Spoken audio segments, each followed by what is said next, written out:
సనాతన ధర్మంలో ఉన్నటువంటి మనందరం మనకి తిరుమల తిరుపతి క్షేత్రంలో జరుగుతున్నటువంటి అన్నదానం నిజంగా గర్వపడవలసినటువంటి అన్నదానం. మీరు వెళ్ళి చూడండి, అక్కడ ఇప్పుడు ఒక పెద్ద గోడ ఒకటి ఆ నిర్మాణంలో వచ్చింది. ఆ గోడ మీద ఒక అద్భుతమైనటువంటి చిత్రాన్ని రూపకల్పన చేస్తున్నారు. సలహాలు ఇమ్మని కోరుతూ పుస్తకాలు పెట్టారు. అక్కడ శ్రీశైల క్షేత్రంలో బయలుదేరి త్రిపురాంతకం వచ్చి, త్రిపురాంతకంలో బయలుదేరి మహానంది వచ్చి, మహానందిలో బయలుదేరి అహోబల క్షేత్రం వచ్చి, అహోబల క్షేత్రంలో బయలుదేరి తిరుమల వస్తాయి. ఈ మధ్యలో ఉన్నటువంటి కొండలు పరమ పావనమయ్యా నంది మండలము అది ఎలా ఉంటుందో ఒక ఊహాచిత్రంగా ఊహిస్తే, ఆ కొండల మధ్యలోంచి ఎన్నో కొండలు, ఇన్ని కొండల మధ్యలో ఉన్నటువంటి ఈ క్షేత్రములను, కొండ మీద ఉన్న క్షేత్రాలకి ఉన్న మార్గం ఒక పెద్ద పావు మిలికలతో పడుకున్నట్టుంటుంది. అది వెంకటాచలం దగ్గరికి వచ్చేటప్పటికి పడగలు విప్పి శేషుడు అవుతుంది. దాని మీద ఆనంద నిలయం ఒక మణి అవుతుంది. ఆ మణిలో పరమేశ్వరుడు వెంకటాచలపతి ఉంటారు. ఒక అద్భుతమైనటువంటి ఊహాచిత్రం. దాన్ని అక్కడ ఉంచారు. అది కొద్ది రోజుల్లో అక్కడ గోడ మీదకి ఎక్కబోతోంది.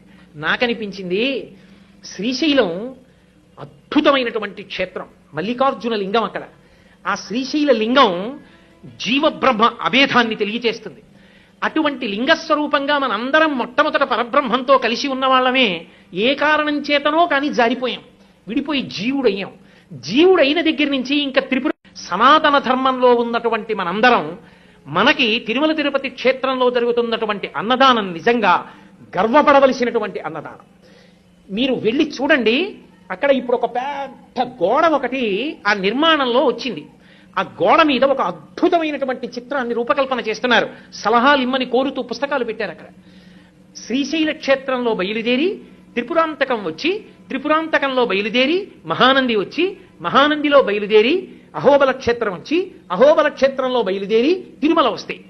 ఈ మధ్యలో ఉన్నటువంటి కొండలు పరమ పావనమయ్యా నంది మండలము అది ఎలా ఉంటుందో ఒక ఊహాచిత్రంగా ఊహిస్తే, ఆ కొండల మధ్యలోంచి ఎన్నో కొండలు, ఇన్ని కొండల మధ్యలో ఉన్నటువంటి ఈ క్షేత్రములను, కొండ మీద ఉన్న క్షేత్రాలకి ఉన్న మార్గం ఒక పెద్ద పావు మిలికలతో పడుకున్నట్టుంటుంది.